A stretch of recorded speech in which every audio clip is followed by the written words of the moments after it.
Abdullah Kalkan'ın ikinci özel bandını gururla takdim eder. Sanatçıya eşlik eden sazlar, bağlamalar Musa Eroğlu, Kenan Doğan, klarnet Baki Yüksel, kemanlar Ramazan Sabrın, Atilla Gündüz, ritim sazlarda bongo Hacı, darbuka Ahmet Aykul, spikerles Mehmet Topal,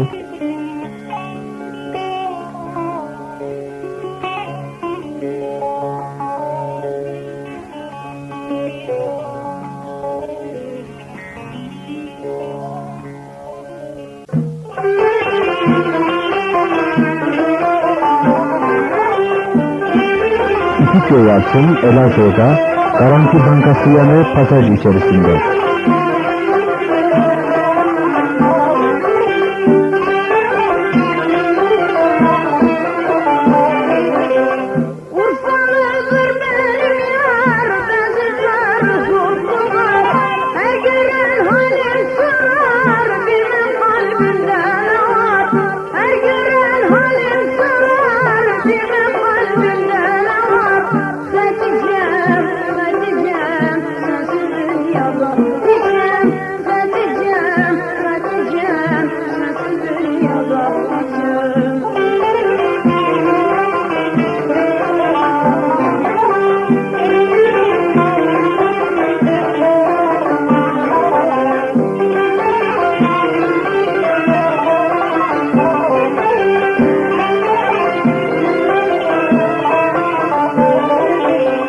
Karanfil